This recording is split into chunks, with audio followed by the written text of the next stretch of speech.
आनन्दमानन्दकरं प्रसन्नं ज्ञानस्वरूपं निजबोधरूपम्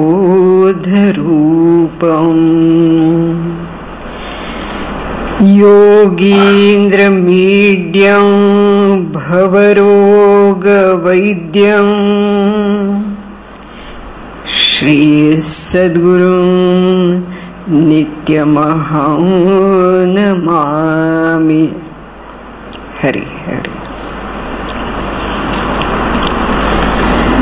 कालच्या प्रमाणेच आजही 6 गट 6 ठिकाणी जवळजवळ 75 सदस्य भरपूर खेळलेले आहेत. वाघयुद्ध म्हणत नाही मी, पण जुडो कराटे चालेल आणि सुखरूप इथे आलेले आहेत.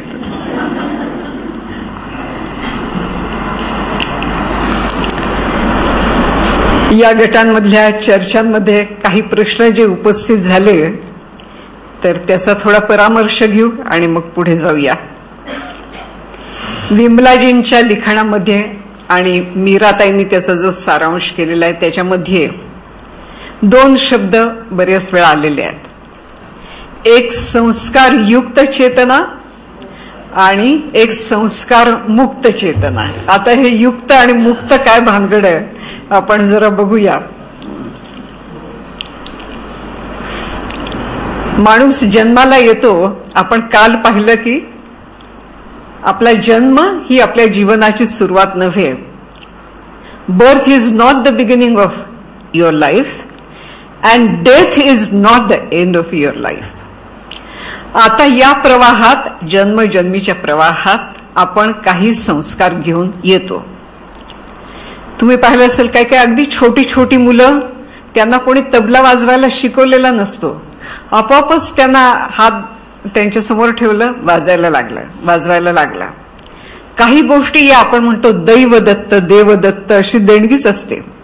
आपले हे आनंद गंधर्व त्यांच्या बाबत असं म्हणतात की अगदी छोटासा मुलगा आणि तो इतका कसा काय सुंदर गातो, असं लोकांना प्रश्न पडायचा. त्यावर पविवर्तकांनी त्याचे कोणीतरी काका होते आणि त्यांची फार इच्छा होती आणि ते ह्या आनंद गंधर्वांच्या रूपाने जन्माला आले आणि आपली गान साधनेची इच्छा त्यांनी पूर्ण करून घेतली. असं त्यात पविवर्तक हे भविष्यदर्शी, भूतदर्शी असं व्यक्ती आहे. तर त्यांना असं ते दिसलं की हे काका होते त्यांचे आणि ते काका आलेले आहेत. खलील जिब्रानने काही वेळा उल्लेख त्यांचा केलेला आहे. त्यांनी पण असं म्हटलेलं आहे की काळजी घ्या, तुमची जी मुलं आहेत, तुमची जी मुलगी आहे ती तुमची गेलेली सासू असू शकते परत आलेली. सावध राहा, तिला मारू नका.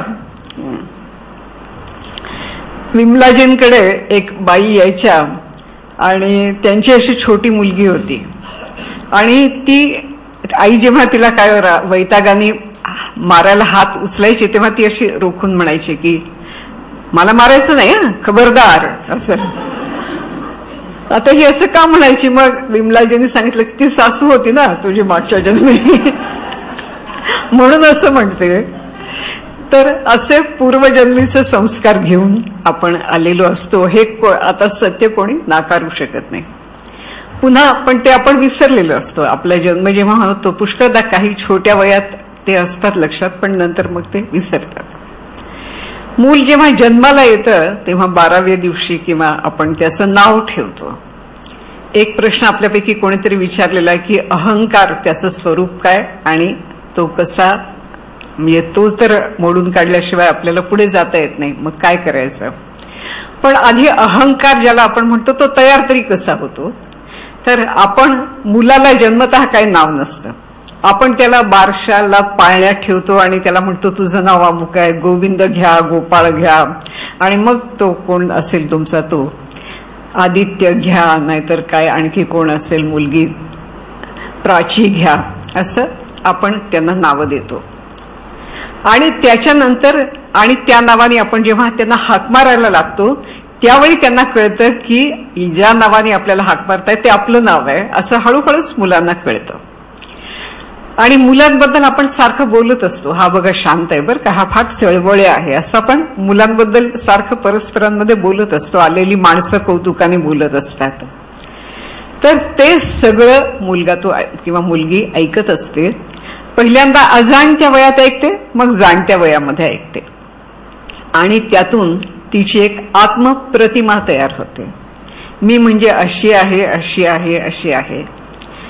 तर ही जी आत्मप्रतिमा हळूहळू तयार होणारी आहे, तो अहंकार आपण ज्याला म्हणतो ते दुसरं तिसरं काही नसून या सगळ्या आपण ते मूल जे जे काही ऐकत असतं, जे जे काही घेऊन आलेलं असतं, त्यातून त्याच्या व्यक्तिमत्वाची जी एक रचना तयार होते आणि त्याला स्वतःची ती जी ओळख तयार होते, त्यालाच अहंकार म्हणतात. आणि तो मुळात काही वाईट असतो असं नाहीये, ती एक नैसर्गिक प्रक्रिया आहे. आणि तसा तसा तो घडत जातो आणि त्याच्यात काही चूक पण नाहीये. मी अमुक आहे, माझ्याजवळ एवढ्या चांगल्या गोष्टी आहेत किंवा असं आहे, असं वाटण्यात काही चूक नाहीये. पण त्या माझ्याजवळ आहेत आणि इतरांजवळ नाहीयेत असं म्हणून इतरांबद्दलची जी एक तुच्छतेची भावना येते, तिथे मग ते अहंकाराचं नकारात्मक स्वरूप आपल्याला दिसायला लागतं. अहंकारामध्ये एक पॉझिटिव्हनेस पण असतो. लहान मुलांना तर खूप असतो तो. तुमच्याकडे जर पाळलेली कुत्री बित्री असतील तर त्यांना पण तो असतो. तर समजा तुम्ही दोन पाळलेली आहेत आणि एकाला मांडीवर घेतलं तर दुसऱ्याला राग येतो. भावंडांमध्ये सुद्धा छोट्या भावंडाला आईने घेतलं तर दुसऱ्या भावंडाला राग येतो. माझे लाड करत नाही, ते छोटा आहे म्हणून त्याचे करते. तर पॉझिटिव्हनेस ज्याला आपण म्हणतो की हा माझं आहे, आई माझी आहे, हे अहंकाराचंच एक छोटं बालरूप आहे. असं करता करता तो पॉझिटिव्हनेस वाढत जातो. मग माझं कुटुंब आहे, आणखी तो दोन्ही दिशेने वाढतो. चांगल्या पण दिशेने वाढतो आणि नकारात्मक दिशेने पण वाढतो. चांगल्या दिशेने तो वाढतो तेव्हा काय होतं की माझं कुटुंब आहे, त्याच्यासाठी मी काहीतरी केलं पाहिजे, ही त्याची योग्य दिशा आहे. माझा देश आहे, आपले जवान सीमेवर लढतात, माझा देश आहे म्हणून लढतात ते. तर ही एक उदात्त अशी पण दिशा मीची जी भावना आहे ती पकडू शकते. आणि मुख्यतः आपण अहंकार ज्याला म्हणतो ती ह्या मीची नकारात्मक बाजू आहे. आणि ती पण टप्प्याटप्प्याने आपण जसे मोठे होत जातो तशी ती वाढत जाते. काही काही नवरे आपल्या बायकांबद्दल इतके पॉझिटिव्ह असतात की त्यांना बाहेर पण जाऊ देत नाहीत. त्या जर काय नटून थटून रिसेप्शनला जायला तयार झाल्या तर त्यांना वाटतं उगाच आपल्या बायकोकडे कोणतरी पाहिलं, असं इतकं पॉझिटिव्ह असं नवरे पण असतात. तर ही सगळी त्या अहंकाराने पकडलेली नकारात्मक दिशा आहे. ते शेक्सपियरचं नाटक आहे ना, ओथेल्लो नावाचं नाटक आहे. तर त्याच्यात ती इतकी सुंदर मुलगी डेस्डिमोना, आप्पांना माहिती आहे ओथेल्लो नाटक शेक्सपियरचं. त्या डेस्डिमोना नावाची अत्यंत गोड व्यक्तिरेखा, ती अतिशय देखणी, अतिशय सुस्वभावी, ती त्या ओथेल्लोच्या प्रेमात पडते. आणि तो शूर असतो, रणांगणात बाजी मारणारा असतो, पण कोणीतरी त्यांच्यावर वाईटावर असतात. तर तिचा एक रुमाल नुसता त्याला, तो जो ओथेल्लो असतो तो त्याला सांगतो की हा तिचा रुमाल अमक्यांकडे सापडला. झालं याचं मत्सराने डोकं नुसतं फिरून जातं आणि त्या कोवळ्या सुंदर फुलाचा डेस्डिमोनाचा तो वध करतो. असं ते शेक्सपियरचं नाटक आहे.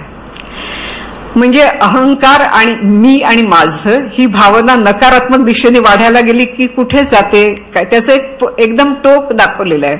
असं टोक आपल्याकडचे साहित्यकार का दाखवतात तर आपण सावध व्हावं म्हणून, की ही नकारात्मक दिशेने वाढू नाही देता कामा, असं सावध व्हावं म्हणून त्याची टोक पण दाखवून देतात आपल्याला. तर असा अहम आणि मम या दोन बाजूंनी आपला अहंकार लहानपणापासून हळूहळू हळू असा फुलत जातो. आणि मग केव्हा तरी तो असा बलवत्तर होऊन बसतो की तो म्हणजेच आपण आहोत असं आपल्याला वाटतं. स्वामी स्वरूपानंदांनी फार छान म्हटलेलं आहे, अहंकार जो मन बुद्धीचा घेऊन या आधार, जीवा भुलवी सदा दाखवी जन्म मरण संसार. अहंकार काय करतो, तो मनाचा आधार घेतो, बुद्धीचा आधार घेतो आणि मग जीवाला भुलवतो. जीवाचं मूळ स्वरूप काय? शिवस्वरूप आहे. पण तो जीवाला भुलवतो आणि तो म्हणतो की नाही नाही, तू शिवस्वरूप नाही, तू म्हणजे अमुक आहेस, तू म्हणजे तमुक आहेस, असं तू म्हणजे मोठा शास्त्रज्ञ आहेस, तू म्हणजे मोठा कवी आहेस, काय असं तो सगळी भुलावण तो अहंकार घालतो. त्याला आधार, पहिला आधार मनाचा असतो, म्हणजे भावनेचा असतो. विशेषतः लहान वयामध्ये आपल्या भावनांचा हळूहळू विकास होत असतो आणि त्याच्यामध्ये काही या विकृती पण मग शिरू शकतात. तर जसं ह्या ओथेल्लोच्या बाबत शिरलेली होती की ममची विकृती एवढी आहे की जी प्रिय व्यक्ती तिचा जीव घेणार. अशा आपण वर्तमानपत्रात पण काही कमी गोष्टी वाचत नाही की कोणातरी मुलाचं कोणत्या तरी मुलीवर प्रेम होतं, तिने त्याला नाकारलं म्हणून मग तिच्या तोंडावर ऍसिड फेकलं, आणखी काय केलं. अशा आपण वर्तमानपत्रात ज्या गोष्टी वाचतो ते दुसरं तिसरं काही नाही आहे. या अहंकाराचं हे विकृत रूप आहे की हे मला पाहिजे होतं आणि मग मला कसं मिळत नाही, अशी विकृत रूप पण पाहतो. आणि दुसरीकडे उदात्त रूप पण त्याचे पाहतो की प्रिय व्यक्तीसाठी स्वतःच्या प्राणांचं अर्पण करणारे शिवाजी महाराजांच्या प्रती एवढं प्रेम, एवढी निष्ठा, माझे महाराज, आणि त्यांच्याकरता प्राणार्पण केलेले लोक आहेत. तर एक उदात्त दिशा पण अहंकार घेऊ शकतो, पण ह्या दोन्ही दिशा परमार्थामध्ये चालत नाहीत. कितीही उदात्त असलं तरी, म्हणून आपण संस्कारयुक्त चेतना आणि संस्कारमुक्त चेतना यांच्याकडे येतोय. तर हे जे उत्तमोत्तम संस्कार आपल्यावर लहानपणापासून केलेले असतात, जे उत्तमोत्तम संस्कार घेऊन आपण आलेलो असतो त्याला शुभ संस्कार म्हणतात. ते आपल्या जीवनात निसंशय उपयोगाचे असतात. विमलाजी शिक्षणाची व्याख्या अशी करायच्या की शिक्षणम शुभ संस्कार सिंचनम. शुभ संस्कार सिंचनम शिक्षणम. तर असं शिक्षण जे आहे ते आपण लहानपणापासून मुलाला जे सांगत असतो, काऊ चिवशी मैत्री कर, भोवतालच्या प्राणी जगताशी वनस्पती जगताशी मैत्री कर, हे सगळे उत्तम संस्कार आहेत. मोठ्या माणसांशी आपण कसं वागायचं, आपल्या आजी आजोबांशी आपण कसं वागायचं, हे जे सगळं शिक्षण आपण मुलांना देतो, शुभ संस्कार शिक्षण आहे. आणि संस्कार दोन्ही प्रकारचे असतात ते पण आपण पाहिलं की ते काही वेळा नकारात्मक दिशा घेतात. अहंकार हा त्याचा मुख्य केंद्रबिंदू असतो आणि तो केंद्रबिंदू धरून ते काही वेळा नकारात्मक दिशा पण घेतात आणि सकारात्मक पण दिशा घेतात. म्हणून शुभ संस्कार पण आहेत आणि अशुभ संस्कार पण आहेत. पण गीतेमध्ये आपल्याला सांगितलेलं आहे की त्रैगुण्य विषया वेदा निस्त्रैगुण्यो भवार्षोन. 3 प्रकारचे गुण आहेत. एक सत्वगुण आहे, रजोगुण आहे आणि तमोगुण आहे. आपले संस्कार पण तसेच असतात. या 3 गुणांनी युक्त असतात आपले संस्कार. आणि सत्वगुणी संस्कार, संध्याकाळी देवासमोर दिवा लावा, शुभम करोती म्हणा, कोणी आजारी आहे त्याला मदत करा, हे सगळे उत्तम संस्कार सत्वगुणी संस्कार आहेत. रजोगुणी संस्कार कसे असतात की पळावं असं वाटतं, धावावं असं वाटतं, इकडे जावं तिकडे जावं, आपण 4 धाम फिरून आलं पाहिजे, असं परमार्थ पारमार्थिक सुद्धा वृत्ती रजोगुणी दिशा घेतात. इथे गेलं पाहिजे, तिथे गेलं पाहिजे, तिथे गेलं पाहिजे. आणि तुकाराम महाराज तर म्हणतात की ठाईस बैसोनी करा एक चित्त, आवडी अनंत आळवावा. ते तर म्हणतात, मी काय वेळा हा श्लोक सांगितलेला आहे की, आणि पुष्कळ लोकांना त्यातल्या धमाधमाची गंमत वाटते. उत्तमा सहज अवस्था, ज्या साधू सहज समाधी भरली. उत्तमा सहज अवस्था म्हणजे सहज असणं, म्हणजे ज्याला जिथे ध्यानाची पण गरज नाही, सहजच सर्वाभूती भगवंत दिसतो आणि तसाच सगळा प्रेममय व्यवहार असतो. ही सहज स्थिती, ती उत्तमा. उत्तमा सहज अवस्था मध्यमा ध्यानधारणा. ध्यानधारणा ही मध्यम आहे. ध्यानधारणेची स्थिती ओलांडल्यानंतर सहज अवस्था येते. मध्यमा ध्यान धारणा, आपण जे करतो सकाळी ध्यान, संध्याकाळी धारणा आपण सध्या करतोय. आणि मग काय, अधमा मूर्ती पूजाच. अधम म्हणजे भयंकर क्रूर वगैरे असं नाही, अधम म्हणजे कमी दर्जाचा. ग्रेड्स लावायच्या झाला तर उत्तम काय, सहजावस्था मधली ध्यान धारणा. मग तिसरा नंबर खालचा कोणाचा येतो, मूर्तीपूजेचा येतो. आणि तीर्थयात्रा अधमा जे आपल्या ठाई एका जागी बसून देव स्वतःच्या आत न शोधता सगळीकडे भटकतात. वीणा वर्ल्ड मध्ये जातात, आणखी कोणाकडे जातात, आणि सगळं आपलं सगळा देश फिरत राहतात. म्हणजे त्याच्यात वाईट नाहीये, पण ते काय सर्वोत्तम गोष्ट नाहीये. ज्याला खरा परमार्थ करायचा आहे त्यांनी तुम्ही सहज कुटुंबाबरोबर फिरायला जा, ठीक आहे. एखाद्या कुलदैवतावर तुमची श्रद्धा असेल त्याच्या ठिकाणी जाऊन या, पण सर्व कार्यक्रम आपला फिरायचाच कार्यक्रम. सुट्टी मिळाली की फिरायचं. सुट्टी मिळाली ना, एका जागी बसा. तुम्ही तुमच्या भाग्याने तुम्ही अजून कामात आहात आणि तुम्हाला सुट्टी मिळाली तर त्या सुट्टीचा सदुपयोग काय आहे, ठाईचं बेसन.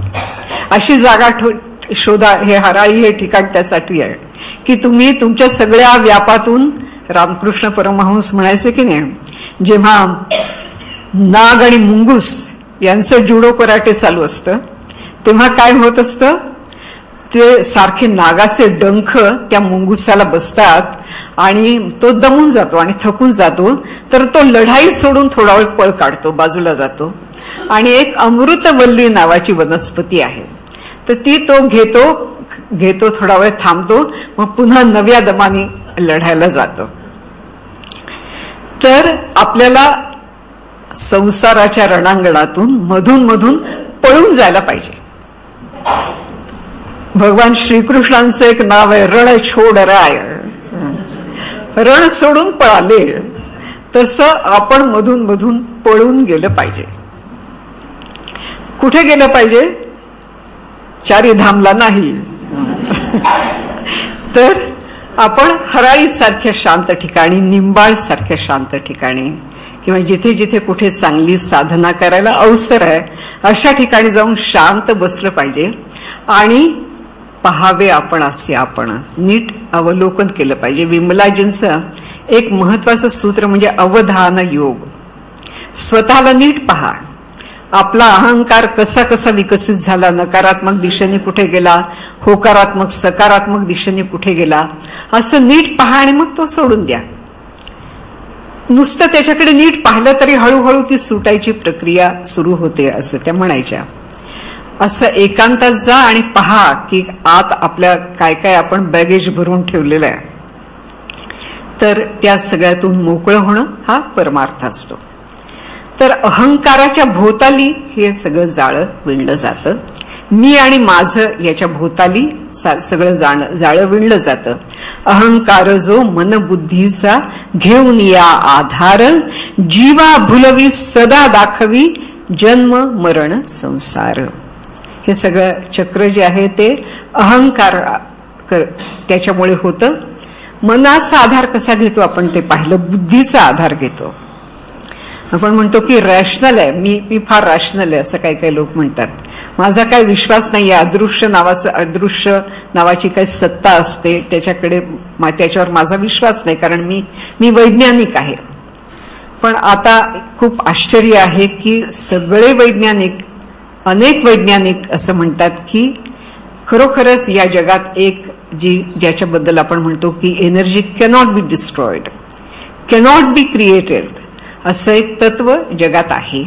ते स्वसंवेद्य आहे, ते काही जड तत्व नाही, त्याला स्वतःची संवेदना आहे, त्याचं स्वतःचं एक विजडम त्याला आहे. त्यालाच आपण देव म्हणतो. आणि ही जी याला कोणीतरी प्रश्न विचारलाय की चेतना म्हणजे काय, ती चेतना दुसरं तिसरं काही नसून ही ऊर्जा आहे. जगात सर्वत्र नटलेली ही जी ऊर्जा आहे हीच ती चेतना आहे. ती आपल्याला झाडात, पाना फुलात, पक्ष्यांच्या गाण्यामध्ये, सूर्योदय सूर्यास्त या सगळ्यामध्ये ती चेतना आपल्याला जाणवत असते. आणि ती चेतना जेव्हा हरपते तेव्हा एखादा छोटासा कीटक असेल, मृत होऊन पडला, चेतना संपली त्यातली. एखादं झाड सुकून गेलं, त्यातली चेतना संपली, मनुष्याचा देह पडला, कारण त्यातली ते चेतनेचं जे स्फुरण होतं ते संपलं. आपले जगदीशचंद्र बसू यांनी शोधून काढलेलं आहे की आपण ज्याला धातू म्हणतो, म्हणजे स्वयंपाकघरातली भांडी वगैरे असतात, त्यांना पण चेतना असते, त्यांच्यातही सुप्त पण चेतना असते. धातू दमतात, फटिग ऑफ मेटल्स असा त्यांचा एक निबंध आहे. धातू दमतात, यंत्र दमतात आणि थोडं त्यांना विश्रांती दिल्यानंतर पुन्हा व्यवस्थित चालायला लागतात. जे गाड्या चालवतात त्यांना लक्षात असेल, माहिती असेल की 4 चाकी गाड्या, दुचाकी गाड्या यांना पण जणू काही एक स्वतंत्र अस्तित्व असतं आणि ते बरोबर ते ड्रायव्हरला कळतं की माझ्या गाडीला आता विश्रांती पाहिजे असं त्याला कळतं. फक्त मायलेजवरून नाही कळत, त्या गाडीचं काहीतरी रूप रंग थोडं वेगळं वाटायला लागतं त्याला. मी त्याच्यात चेतना आहे. तर ही चेतना सर्वत्र भरून आहे आणि तुमच्या आमच्या आत पण तीच चेतना आहे आणि ती सामान्यतः प्राणशक्ती या स्वरूपात आहे. म्हणून आपण ध्यानाच्या वेळी प्राणशक्ती सगळी इथे मस्तकाच्या ठिकाणी केंद्रित करायचा प्रयत्न करत असतो ध्यानात. तर ज्याला विश्वचेतना म्हणतात, इंग्रजीत त्याला युनिव्हर्सल कॉन्शियसनेस असा शब्द आहे. आणि युनिव्हर्सल कॉन्शियसनेस म्हणजेच सर्वत्र आता तुम्ही आम्ही बसलेलो आहोत याच्यामध्ये सुद्धा ती चेतना आहे, मध्ये ती जाणीव आहे, ती माझं बोलणं ऐकते, तुम्ही काय प्रतिसाद देतात ते ती पाहते आहे. म्हणून प्रल्हाद म्हणाला की नाही की काय खांबात पण देव आहे, होय इथे आहे. तो नृसिंह अवतारात प्रकटला. पुष्कळशा पुराणामध्ये रूपक कथा असतात. तर असं सर्वत्र एक जी जाणीव भरून आहे तिला चेतना म्हणतात. काही जणांनी हा प्रश्न विचारलेला आहे की चेतना म्हणजे काय, विश्वचेतना म्हणजे काय आणि व्यक्तिचेतना म्हणजे काय. तर ही जी विश्वचेतना आहे ती सर्वत्र व्यापून आहे, तुमच्या आत बाहेर, माझ्या आत बाहेर, इथे या सभागृहात बाहेर, सर्वत्र जगात ती व्यापून आहे. आणि तशाच प्रकारे तीच चेतना तुमच्या आमच्या आत इंडिव्हिज्युअल कॉन्शियसनेस म्हणजे व्यक्तिगत जाणीव या स्वरूपात आहे. ज्ञानेश्वर महाराजांनी म्हटलेलं आहे की वाया मन हे नाव ते जाणीवचे सावयव. एखादी आपली जाणीव, आपला कॉन्शियसनेस जेव्हा एक विचाराचा आकार धारण करतो त्यावेळी आपण मन म्हणतो, प्रतिमेचा आकार धारण करतो आपण त्याला मन म्हणतो. ज्यावेळी तो शोध लावायला लागतो त्यावेळी त्याला आपण बुद्धी म्हणतो. मुळात आपल्याकडचा संस्कृत शब्द कॉन्शियसनेसला अंतःकरण असा आहे आणि अंतःकरण चतुष्टय आहे. मनोबुद्धी अहंकार चित्तानी नाहम. मन, बुद्धी, अहंकार आणि चित्त असं आपण त्याच एका जाणीवेचे 4 प्रकार आपल्या इथे केलेले आहेत. मन ज्याला म्हटलेलं आहे त्याचं वर्णन असं केलेलं आहे की ते संकल्प विकल्पात्मक आहे. असे का करावे तसे मी करीन, वृथा अवल्गना मानवाच्या अजाणा. हे जे असतं मी हे करीन, मी हे करणार नाही, मला इथे जायचंय, इथे जाणार नाही, असे जे संकल्प विकल्प असतात. मी जे ऐकलं ते खरंच आहे का खोटं आहे, खरोखरच ध्यानाने असं होतं का, असं हे जे विकल्प आहेत माणसाच्या मनात. तर हे संकल्प विकल्प करणं ही त्या जाणीवेचं एक अंग आहे आणि त्याला आपण मन असं म्हणतो. मग बुद्धी काय आहे, तर बुद्धी ही निश्चयात्मिका आहे. बुद्धी ही निर्णय करणारी आहे. मग जायचं का नाही जायचं, अमुक एक गोष्ट करायची का नाही करायची, याबाबतचं अंतःकरणाचं जे अंग असं विचार करतं आणि ठरवतं की हे करायचं नाही, याला निश्चयात्मिका बुद्धी, हे बुद्धीचं स्वरूप आहे. एक अंतःकरण आहे, त्याची एक शाखा आपण पाहिली संकल्प विकल्पात्मक मन आहे. दुसरी शाखा आपण काय पाहिली, बुद्धी, तिचं स्वरूप काय आहे, निश्चयात्मिका बुद्धी. मन, बुद्धी, अहंकार. अहंकाराचं स्वरूप आपण आता पाहिलं की हा जो अहंकार असतो मी आणि माझं हे त्याचं स्वरूप आहे. मी म्हणजे मी एवं गुण विशिष्ट असा दिसतो, अशी उंची आहे, असं मी असं शिकलेलो आहे, माझे असे मित्र मैत्रिणी आहेत, पती पत्नी कुटुंब आहे, मला या गोष्टी येतात, या गोष्टी मला शिकायच्या आहेत, हे सगळं ते मी आणि मम यांचं जे विश्व आहे त्याला अहंकार असं नाव आहे. आपण पाहिलं की आणि हे विश्व हे 2 प्रकारचं आहे, पॉझिटिव्ह आहे, निगेटिव्ह आहे. हा तिसरा भाग अंतःकरणाचा झाला. त्याला आपण काय म्हटलं, अहंकार. मनोबुद्धी, अहंकार आणि चित्त. चित्त हे ज्याच्यावर आपण जेव्हा ध्यानाला शांत बसलेलो असतो त्यावेळी त्यावर जे तरंग उमटतात ते अंतःकरणाचं चित्त स्वरूप आहे. ज्याच्यावर चित्तवृत्ती उमटतात ते चित्त आहे. ते एखाद्या सागरासारखं असतं. ध्यानामध्ये काही वेळा ते अगदी निश्चल शांत होऊन जातं आणि त्याच्यावर कसली वृत्ती आणि तरंग उमटत नाही. पण ज्याच्यावर वृत्ती उमटणं हा ज्याचा स्वभाव आहे असं त्या अंतःकरणाचं जे अंग आहे त्याला चित्त असं नाव आहे. तर ह्या सर्वांनी मिळून मनुष्याचं अंतःकरण बनलेलं असतं.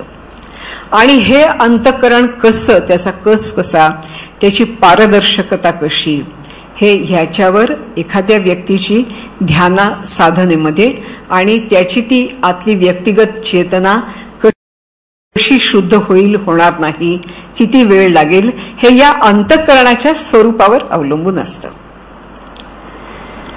ज्यावेळी ती शुद्ध होत जाते त्यावेळी ती जी वैश्विक चेतना आहे तिच्या सारखी होत जाते आणि त्यामुळे तिची नैसर्गिक गती जी आहे ही ऊर्ध्व गती आहे.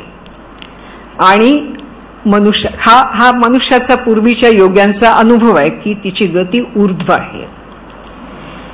तिची गती काही वेळा अधर पण असते. ज्यावेळी आपण चालत असतो तेव्हा आपल्या पायातून ती काम करत असते, त्यावेळी ती खाली असते. ज्यावेळी आपण जेवत असतो त्यावेळी ती इथे असते. ज्यावेळी भावना अनुभवतो तेव्हा इथे असते आणि ज्यावेळी विचार करतो त्यावेळी इथे असते. पण विचारा पलीकडच्या ज्या क्रिया आहेत त्या पण इथेच मनुष्याच्या शिवस्थान ज्याला आपण म्हणतो तिथे त्या घडतात. ती काय घडते तर आपण पाहिलं की व्यक्तीची जी चेतना आहे ती ध्यान साधनेनी, नाम साधनेनी, सत्कर्मानी शुद्ध होत जाते, ऊर्ध्वगामी होत जाते आणि या ठिकाणी ती जाते. इथे एक लहानपणी मुलांच्या टाळूला एक भोक असतं, तसं इथे एक सूक्ष्म रंध्र आहे, त्याला ब्रह्मरंध्र म्हणतात. त्या ब्रह्मरंध्रातून ती चेतना वरती जाते किंवा ती जी व्यापक चेतना असते ती स्वसंवेद्य आहे. त्या व्यक्तीची तळमळ ती ओळखते आणि कृपारूप होऊन ती खाली, इथून ती अवतरित खाली होते, त्याच्या संपूर्ण व्यक्तिमत्वामध्ये ती उतरते. याला म्हणायचं व्यक्ती चेतना आणि विश्वचेतना यांचं मिलन झालं. ज्याला आपण कुंडलिनी योग म्हणतो त्याच्यात काय होतं तर ती मूलाधारापासून इथे शिवस्थानापर्यंत येते. त्यामुळे व्यक्तीच्या ठिकाणी जी चेतना असते ती इथे पूर्णांशाने ती विकसित, सहस्र दल कमलासारखी ती विकसित होते. आणि जेव्हा अशी होते ते त्या वैश्विक चेतना त्याला कळतं की या व्यक्तीच्या ठिकाणी असं त्या व्यक्तिचेतनेचा विकास झालेला आहे आणि त्यावेळी ती अवतरित होते आणि या ठिकाणी त्यांचं मिलन होतं. आणि मग त्या व्यक्तीच्या चेतनेतलं जे अहंकाराचं केंद्र असतं ते निघून जातात. कारण ती हे विश्वाची माझे घर, ज्ञानेश्वर महाराजांची जी धारणा होती तशी ती होऊन जाते. कारण आतलं आणि बाहेरचं हे एकरूप होऊन जातं. त्याला उपमा अशी देतात की एखाद्या घड्यामध्ये पाणी आहे आणि कोणीतरी मिठाचाच एक घडा बनवला आणि मिठाच्या घड्यामध्ये पाणी घातलं आणि तो मिठाचा घडा मोठ्या सागरात नेऊन तिथे बुडवला. तर हळूहळू काय होईल, मीठ विरघळत विरघळत पाणी पाण्याला मिळून जाईल. तशी व्यक्तिचेतना ही विश्वचेतनेला मिळून जाते आणि तरीही देह काही काळ शिल्लक राहतो. आणि मग हळूहळू ज्यावेळी देह पण पडून जातो तेव्हा आतलं बाहेरचं पाणी एक व्हावं तसं ते एक होऊन जातात. तर ह्या ज्या संकल्पना विमलाजींच्या ह्याच्यात आलेल्या आहेत, ही जी संस्कार मुक्त चेतना ते म्हणतात ती ही परिशुद्ध चेतना आहे की ज्या चेतनेला हे कळलेलं आहे की मन, बुद्धी, अहंकार, चित्त यापासून मी वेगळी आहे. हे ज्या चेतनेला म्हणजे तिचं खरं स्वरूप तिला कळलेलं आहे, ही जी चेतना आहे ही संस्कार मुक्त चेतना आहे. आणि संस्कार युक्त चेतना काय आहे, मी साधक आहे, मला अमुक गुरूंचा अनुग्रह झालेला आहे, त्यानुसार मी साधना करीत आहे, शुभ संस्कार, पण आयडेंटिटी आहे, अहमच्या भोवती विणलेली आयडेंटिटी चांगल्या साधकांच्या मध्ये पण आहे ती. मग ती या दोन चेतना जेव्हा एकरूप होऊन जातात तेव्हा त्या संस्कारांचं काय होतं, सकाळी सांगितलं तसं डिक्शनरी सारखे राहतात, संदर्भापुरते राहतात, पण त्याच्या भोवताली जे जे काही भाव उदात्त आणि अनुदात्त दोन्ही हे जे विणलेले असतात ते सर्व गळून पडतात. म्हणून मग गुरु आणि शिष्य असं भेद पण नंतर राहत नाही. ज्ञानेश्वरी सुंदर उदाहरण दिलेलं आहे की एका दिव्याने दुसरा दिवा लावला, आधीचा कोणता आणि नंतरचा कोणता हे काही पत्ता लागत नाही. तसं विश्वचेतना, व्यक्तिचेतना आणि विश्वचेतना यांचं मिलन शिष्याच्या पण ठिकाणी आणि गुरुच्या पण ठिकाणी असेल तर कोणता गुरु, कोणता शिष्य, कोणता आधी, कोणता नंतर असं काहीच राहत नाही. ही अगदी परमोच्च शेवटची ही गोष्ट आहे, स्थिती आहे. असं होण्यासाठी काय करावं लागतं ते साधन सर्व संतांनी सांगितलेलं आहे. गीतेच्या 17व्या अध्यायात ज्याला तप, कायिक, वाचिक, मानसिक तप सांगितलेलं आहे, या शुद्धीसाठी सांगितलेलं आहे.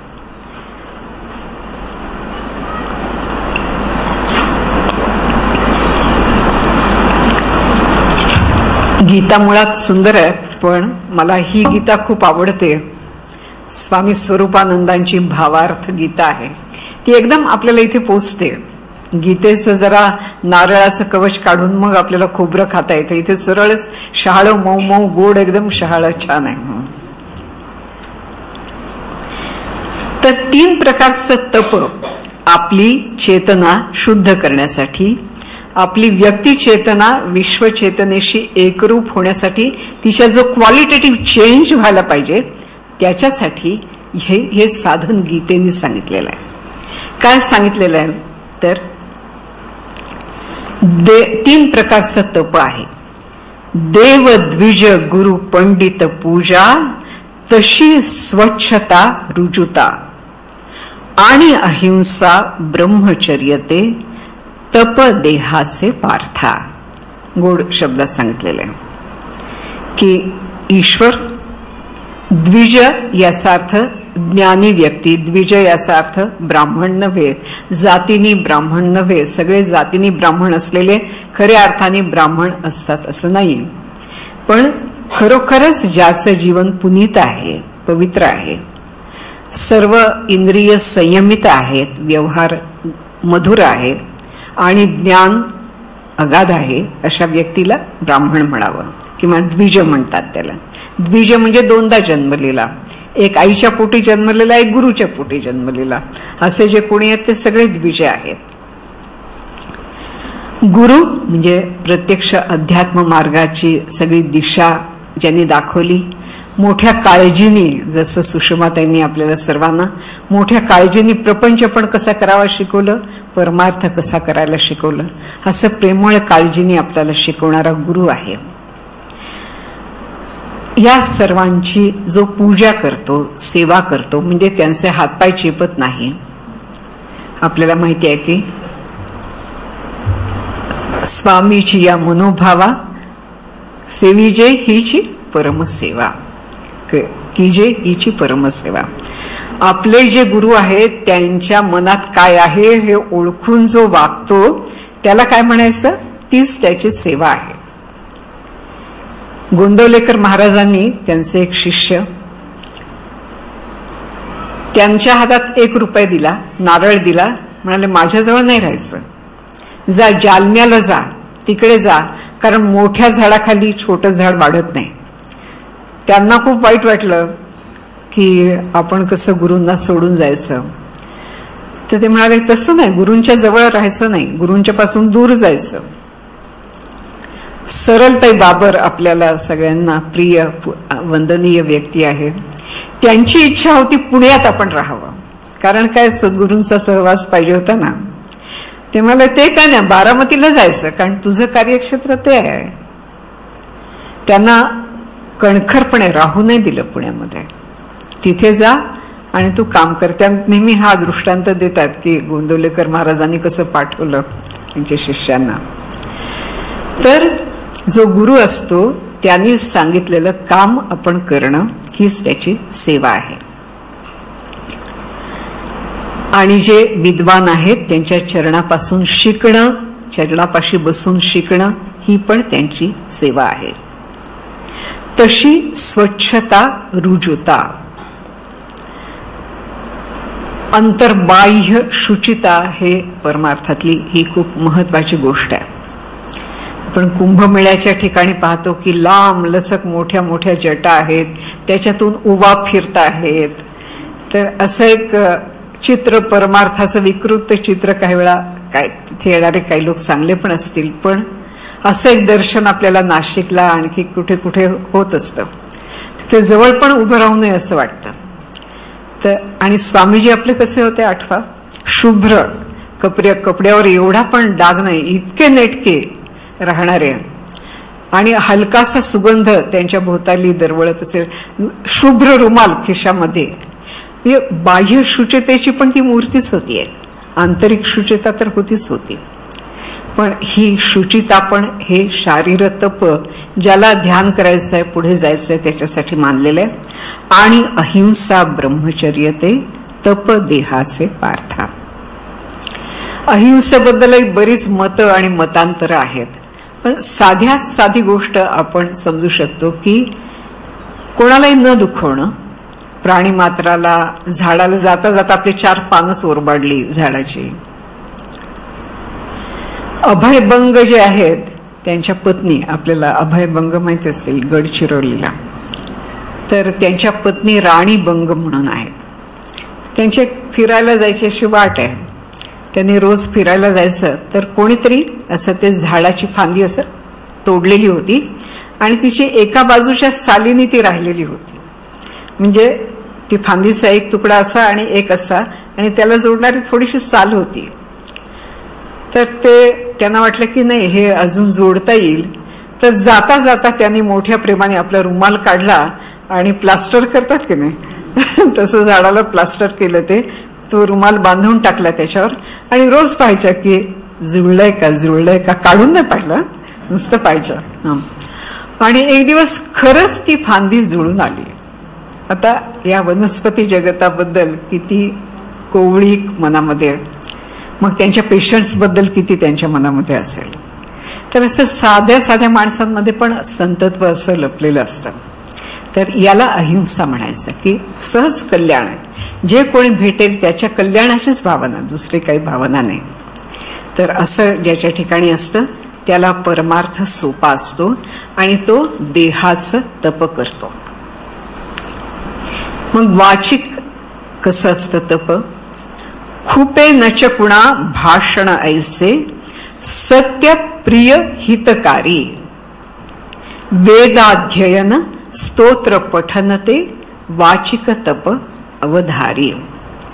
आपल्याला सगळ्यांना काय वेदाध्ययन शक्य नाहीये, पण वेद आपल्यासाठी आपल्या स्वामींनी, अनेक संतांनी सोपे करून ठेवलेले आहेत. तुकाराम गाथा वेद आहे, ज्ञानेश्वरी वेदच आहे.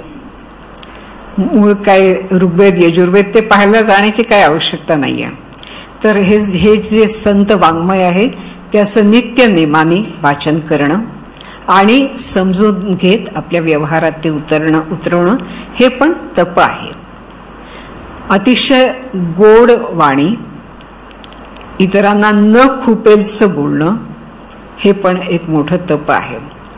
कशामुळे तरी माणसाच्या आत एक दबलेली प्रहार करण्याची इच्छा असते. आपण स्वतःचा शोध घेऊन पहा. कृष्णमूर्ती म्हणायचे की जगात जी हिंसा दिसते ना, तर ती काही कोणा एका व्यक्तीची नाहीये. तुमच्या आमच्यापैकी प्रत्येकाच्या अंतःकरणात कोणाला तरी प्रहार करावा, कोणाला तरी दुखवावं, असं पिढ्यानपिढ्या वांशिक एक चेतना असते.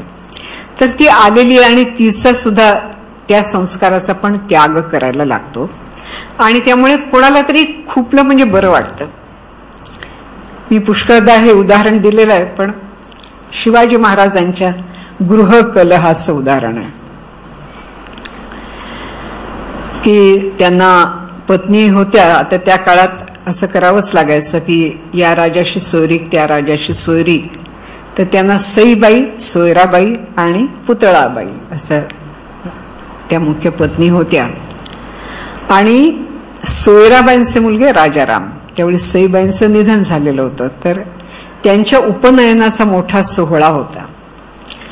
पुतळाबाईंना मुलबाळ नव्हतं, तर या सोयराबाई ज्यावेळी सगळ्या सुवासिनी त्या बाळाला बटूला ओवाळत होत्या, त्यावेळी त्या काळात क्षत्रियांची एकूण पूर्वीपासून क्षत्रियांच्याकडे मौंजी बंधन होत असते. स्वतः शिवाजी महाराजांचं उपनयन झालेलं होतं.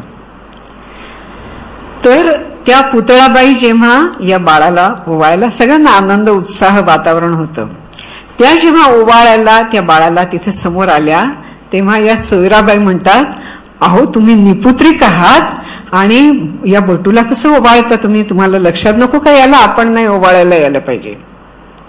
आता त्यांना काय वाटलं असेल कल्पना करा तुम्ही, किती मनावर आघात झालेला असेल. मग पण ह्यांना सोयराबाईंना आनंद वाटतो असं अशा प्रकारे इतर कोणाला तरी एकदम मनाला बोचेल, दुखेल असं बोलणं, हे याच्यात हे सोयराबाईंना आनंद वाटतो. हा राजस तामस आनंद आहे, याच्यापासून खूप सावध राहिलं पाहिजे. बायकांच्या मध्ये असं म्हणतात की हा अशा प्रकारचा दुसऱ्यांना हिणवणं, कारण त्यांचं आता नाही, आताच्या बायकांना खूप मोठं जग आहे. त्या काळातल्या बायकांचं जग माझघरातलंच होतं आणि मग माझघरातलेच ते मानापमात, उणी दुणी, सासवा सुना हे सगळं त्या माझघरात चालायचं. म्हणून एक माझघर सायकोलॉजी नावाची गोष्ट आहे. आपण कोणी माझघरातले लोक नाही आहोत, आपण पुष्कळ मोठ्या जगात जातो आणि त्यामुळे चांगलं पण आपण खूप पाहिलेलं असतं. त्यांना काही संधीच नव्हती ना त्यावेळी, त्यामुळे बुद्धी पण अशी छोटीच माझघरातली, तशीच अंधारी ती बुद्धी, त्यामुळे हे असं सगळं सुचतं माणसाला. तर म्हणून इथे म्हटलेलं आहे की खुपे न कोणालाही खुपेल असं कधी आपण बोलू नये, कोणाच्या वर्मावर कधीही बोट ठेवू नये माणसाने. त्याच्या इतकं दुसरं पाप नाहीये आणि त्याच्या इतका परमार्थ मार्गातला अडसर पण दुसरा नाहीये.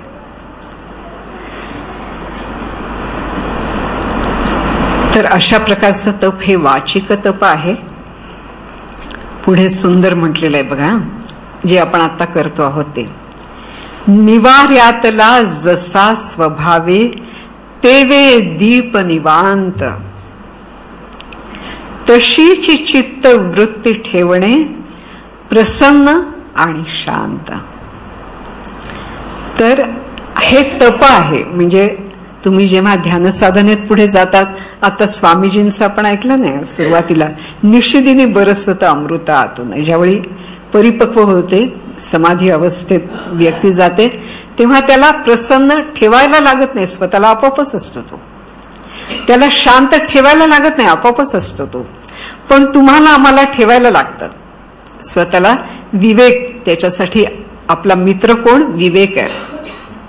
ज्यावेळी आरशात आपण पाहावं की कपाळावर आठे आहेत का जरा, आपल्या मित्राला विवेकला बोलवावं आणि म्हणावं की मला सांग, मला जरा शिकव की प्रसन्न राहायचं आहे. काही असलं तरी, दुखत असलं, खूपत असलं, काही असलं तरी माणसाने प्रसन्न असलं पाहिजे. कारण if you don't wear a smile you are not properly dressed. लोकांच्या समोर जाताना, आज सकाळी रघु काकांनी वर्णन केलं की खापर काय, एखादं फुटलेली गोवरी असते तसं तोंड तुम्ही घेऊन गेला तर कोणाला तुमच्या जवळ यावंसं वाटेल. तर आपलं आत काही दुखत असो, खूपत असो, मन दुखत असो, शरीर दुखत असो, पण मुद्रेवरचं स्मित ढळू न देणं हे एक तप आहे. आणि मग ते तप सुरुवातीला तप म्हणून, प्रयास म्हणून करायला लागतं, नंतर मग तो सहज स्वभाव बनतो. ते कृत्रिम आहे असं नका समजू तुम्ही. काही लोकांना वाटतं की आम्ही एवढं दुःखी आहोत आणि चेहऱ्यावर का आनंद कशाला दाखवायचा, असं खोटं कशाला हसायचं. खोटं नका हसू तुम्ही, पण आपल्या वेदनेची मर्यादा समजून घ्या. तुमचे एकट्यांचे पाय दुखतात का हो? तुमच्या एकट्यांचे डोकं दुखतं का जगात? तुमच्या एकट्यांच्याच वाट्याला काही दुःख आलेलं आहे का? सगळ्या जगात आहे ते. पण म्हणून काय, दुःखी होऊन बसायचं का आणि जगाला दुःखी करायचं का? बघा मी किती दुःखी आहे, माझं सांत्वन करा, माझं लाड करा, माझं कौतुक करा. कशाला? तर ते सगळं दुःख असेल. होय, मला आहे तसं जगात पुष्कळांना आहे, पण म्हणून मला इतरांचा आनंद उणावायचा अधिकार नाहीये. ही पारमार्थिक साधना आहे. आपल्याला वाटतं की ध्यान केलं म्हणजे साधना आहे, असं नाही. व्यवहारात त्या साधनेचा क्षणोक्षणी कस लागत असतो. निवार्यातला जसा स्वभावे तेवे दीप निवांत, तशीच चित्त वृत्ती ठेवणे प्रसन्न आणि शांत. निरभ्र गगनी विमल चंद्रिका जशी पूर्ण चंद्राची, तशी राखणे सहज सौम्यता सदा अंतरंगाची. चंद्रिका म्हणजे चांदणा. विमलाजींच्या आईंचं नाव चंद्रिका होते आणि त्या फार प्रसन्न बाई होत्या, छान. ते विनोबाजी बरंच भूदान चळवळीचं काम करून आले, तसं वाळले होते. तर काय होतं मग, तुम्ही बाळलेल्या खारकेसारखे दिसताय. म्हणाले चला या बरं माझ्या घरी, चांगलं दूध तूप शिरा बिरा खाऊ घालते, चांगलं तुम्हाला काम करायचं ना, मग तब्येत चांगली व्हायला पाहिजे. विमलाजींना संकोच वाटायला लागला, कसं आपली आई बोलते बघा. तर ते म्हणाले अगं तिचं शब्द घेऊ नको, तिचं प्रेम बघ, तिला मला खाऊ पिऊ घालायचं आहे, माझी तब्येत चांगली व्हावी अशी तिची इच्छा आहे. आणि ते सहज स्फूर्त प्रेम ते अशा शब्दात व्यक्त होते, त्याचा संकोच नको करू असं त्या सांगायच्या. असं सहज स्फूर्त प्रेम, सहज सौम्यता सदा अंतरंगाची. पुढचं फार फार महत्वाचं आहे. सहज थांबवी निज गुंजारव, जसा भ्रमर मधुपानी. आपण हे तप पाहतो. आध्यात्मिक जे विश्वचेतना व्यक्तिचेतना मिलन यांच्यासाठी जे तप करतात ते तप आपण पाहतोय. त्या तपात काय होतं? असं सहज थांबवी निज गुंजारव, जसा भ्रमर मधुपानी. आत्मानुभवी तसे राहणे, संतत मौन धरोनी. अरे बापरे, संतत मौन म्हणजे काय थट्टा आहे का? जेवायच्या वेळी मौन, फिरायला मौन, रात्री मौन. संतत मौन म्हणजे काय थट्टा आहे? पण त्यामुळे काही काही जणांनी ते झुगारून दिलेलं आहे, ते ठीकच आहे.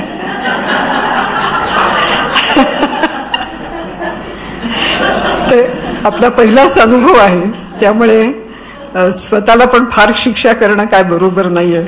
त्यामुळे थोडं थोडं बोलावंसं वाटलं. काही वेळा अपरिहार्य आहेत, ठीक आहे, हळूहळू होईल.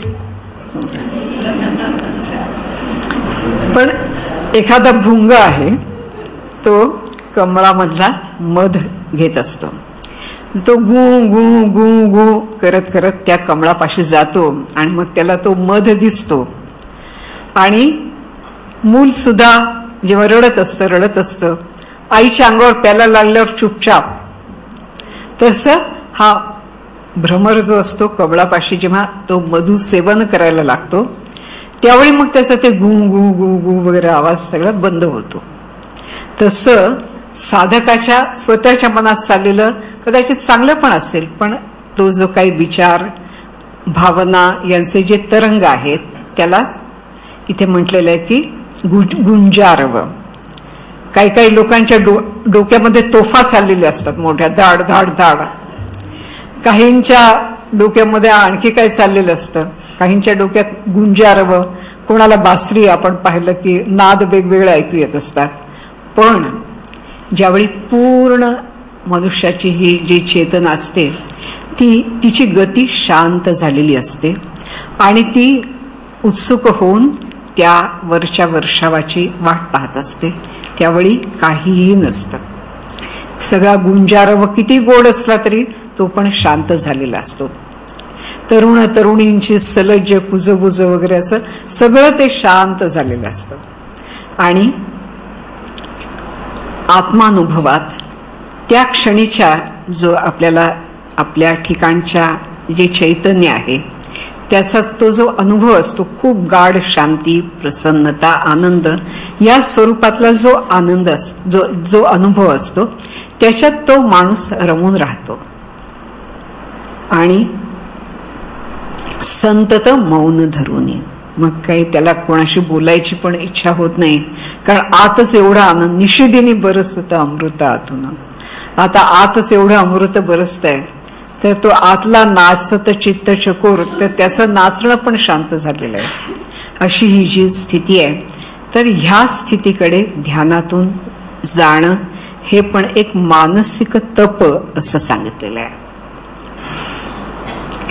आणि भावना शुद्ध राखणे मन संयमन करुनी, जाण भारतात तेची बोलती मानसिक तप ज्ञाने. मनाचं उन्मन होणं हे मानसिक तप आहे. मनाचे नेहमीचे व्यापार सोडून मन जेव्हा प्रभुपदी लीन होतं, हे पण एक मानसिक तप आहे. तपातली ही जी एक शिखर घटना म्हणून आपण आहे की तप पूर्ण झाल्याचं लक्षण काय, तर प्रभुपदी मन आपलं पूर्ण लीन झालं. आपलं मन पण विसरलं. तव ते पाठीमोरे ठाके आपण पेया ते आपण देखे, देखत खेवो बोळखे म्हणे तत्व ते मी. हा जो बोध आहे, या बोधामध्ये ते मन स्थिर होतं. ते मन प्रभूला शोधतंय, त्याच्यासाठी प्रभूचरणी लीन आहे आणि त्याच्या लक्षात येतं की अरे तेच ते मी आहे. या बोधामध्ये ते मग स्थिर होतं. त्यावेळी ते बोलत नाही, चालत नाही, केवळ निखळ अस्तित्व, असणे पण असं त्याला शब्द वापरलेला आहे. निखळ अस्तित्व आहे. तर ही जी अनुभूती आहे, ही मानसिक तपाची परिपूर्ती आहे. पण या स्तरावर सुद्धा द्वैत आहे आणि इथे सुद्धा मी शरण आहे, मला हा निशिदिनी बरसत अमृत आतून, अमृत बरसतंय अशी अनुभूती आहे. ही पण याला योगामध्ये सास्मित सानंद समाधी असं म्हटलेलं आहे. अस्मिता म्हणजे अस्मी म्हणजे मी आहे, मला हा सगळा एवढा सुंदर अनुभव येतो आहे, मग मला खूप आतून आनंद होतो आहे, असा हा अनुभव आहे. पण स्वामीजींनीच हा टप्पा जेव्हा ओलांडला, स्वामी माधवनाथांनी, ती आठवण पण त्यांनी लिहून ठेवलेली आहे. सुषमाताईंना सांगितलेली आहे की ते आळंदीला गेलेले होते आणि आळंदीला तुम्ही पाहिला असेल की नाही मला माहित नाही, नृसिंह सरस्वती महाराजांचा मठ आहे. तर आळंदीला महाराजांचं दर्शन झालं, अजान वृक्ष वगैरे सगळं झालं. मग थोडा वेळ होता, बसला वेळ होता, तर ते म्हणाले आपण इथे नृसिंह सरस्वती महाराजांच्या मठामध्ये थोडं बसूया. आणि ते सगळं भाव खूप मनामध्ये होता आणि ते बसले आणि त्यांचं ते जे अहमचं केंद्र होतं ते हरवून गेलं स्वामीजींचं. आणि हरवून गेलं म्हणजे आपण आहोत, आपलं शरीर आहे, भोवताली लोक आहेत, कशाचं त्यांना काही भान नव्हतं. जसं रामकृष्णांचं वर्णन करतात ना, 3 दिवस 3 रात्री, तसं स्वामी माधवनाथांना आळंदीला नृसिंह सरस्वतींच्या मंदिरात झालं. सरलाताई त्यांच्या कानाशी म्हणतात, अहो बसची वेळ झाली, चला उठा. काय त्यांना कळतच नव्हतं. शेवटी कोणीतरी मोठं ताट आणून त्याच्यावर ढणा ढणा ढणा, किती त्यांना त्रास झाला असेल आपल्याला कल्पना करा त्याच्यातून बाहेर यायला. असं वाजवलं त्यांच्या कानाशी की आता तरी जागे व्हा, आता आपल्याला जायचं. पण त्यावेळीच्या मंडळींनी सुद्धा ती बस जाऊ द्यायला पाहिजे होती ना, कशाला दुसरी मिळाली असती. पण ह्या महात्म्याची ही स्थिती ती महत्वाची होती की नाही, त्यांना त्याच्यात राहू देणं महत्वाचं होतं की नाही. आता नाही, त्यावेळेचे कोण भूताली होते त्यांच्या नाही लक्षात आलं. ते एवढी दिव्य स्थितीमध्ये जरा राहू द्यायचं की त्यांना काय बिघडलं असतं. तर पण त्यांनी ठण ठण ठण करून त्यांना शेवटी अक्षरशः त्या अवस्थेतून बाहेर ओढून काढलं. अशीच गोष्ट यांच्याबाबत सुद्धा शंकर महाराज, पुण्याला शंकर महाराजांचा मठ आहे, आपल्याला माहिती असेल. तर त्यांनी अशी सूचना दिलेली होती की मला उठवू नका, तुम्ही जर शंकर महाराजांचं चरित्र मृणालिनी जोशींनी लिहिलेलं आहे ते वाचा. त्याच्यात त्यांची पण अशी स्थिती होती जशी स्वामी माधवनाथांची आता वर्णन केली तशी. पण त्यांच्या भोवतालचे लोक दिव्य होते तर एवढा खोल समाधीत गेलेली ती व्यक्ती, कोणीतरी त्यांना हलवून हलवून हलवून जागं केलं. त्याच्यातून अतिशय त्रास झाला त्यांना त्याच्यातून. म्हणून कोणी व्यक्ती ध्यानाला बसलेली असेल तर शक्यतो त्याला म्हणजे इतकं खोल नसेल पण कदाचित, पण कोणीतरी आत डूब घेत आहे हळूहळू असं असेल तर कधी त्याला धक्का लावू नये. त्याच्या आसपास शक्यतो समजा सतरंजी आवरायची राहिली तर राहू दे, काय फार बिघडलं नाही, आता नाही उद्या आवरू, नंतर आवरू. मला एकच गोष्ट सांगून मी थांबते. पंडित जसराज, एकदा आपल्याला माहित आहेत पंडित जसराज मोठे गायक आहेत. तर ते गायक एकदा ओर्लांडो नावाचं एक अमेरिकेतलं गाव आहे, तर तिथे ते फ्लोरिडा स्टेटमध्ये ओर्लांडो नावाचं गाव आहे. तिथे यांची मैफल भरलेली होती. तर हळूहळू त्यांनी आपल्या पोतडीतून एक एक राग बाहेर काढायला सुरुवात केली आणि त्या नाद ब्रह्मामध्ये ते तल्लीन, श्रोते तल्लीन, पण एक अस्वस्थ जीव होता की तो तल्लीन होऊ शकत नव्हता. तर तो कोण अस्वस्थ जीव होता की ज्याला पंडित जसराज ज्यांचे आभार मानण्याचं काम दिलेलं होतं. तर एका रागाचा सगळा फुलोरा झाला, मांडणी झाली. आता दुसऱ्या रागात हळूहळू शिरत होते. सारखं असं वर करून बघायचं की त्यांच्या साथीदारांना विचारायचं कधी संपणार. ते पंडित जसराज यांच्या लक्षात आलं. ते मला काय गडबड आहे, तुम्हाला काय त्रास होतोय का? नाही नाही त्रास नाही होणार होत आहे. मग का अस्वस्थ काय, सगळे ऐकतात, तुम्ही का नाही ऐकत आहात? तर नाही म्हणाले की माझ्याकडे तुमचे आभार मानण्याचं काम दिलेलं आहे, मी तुमचं संपेपर्यंत मला माझं भाषण पाठवायला पाहिजे की नाही, म्हणून मला सांगा तुम्ही केव्हा संपवणार आहात, मी तोपर्यंत पाठ करून ठेवतो. तर आपण माधवाची ऐसी स्थिती जना जाणवेना, अपूर्ण मनासी पूर्ण चोजवेना, प्रेम रंगी परी त्यांच्या रंगुनी या गेलो, आनंदात न्हालो आनंदात न्हालो, असं स्वामीजींची अनुभूती आहे. पण आपल्या भोवतालची पंडित जसराज नसतील पण कोणी गायक चांगले आहेत आपल्यामध्ये, चांगले ध्यान करणारे आहेत, त्यांना कृपया ध्यानात त्रास देऊ नका. आपण स्वतः बसलो तर उठायची घाई करू नका. तुम कोणाला भाषण करायचंय, कोणाला आणखी काय करायचंय, घाई करू नका. कारण साहिब मिले सबुरी में, सबुरी ठेवा स्वतःच्या बाबतीत आणि इतरांच्या बाबतीत, बाकी देव बघून घेईल. हरिओम तस्सत्. नमितो योगी थोर विरागी तत्वज्ञानी संत, तो सत्कविवर परात्पर गुरु ज्ञानदेव भगवंत.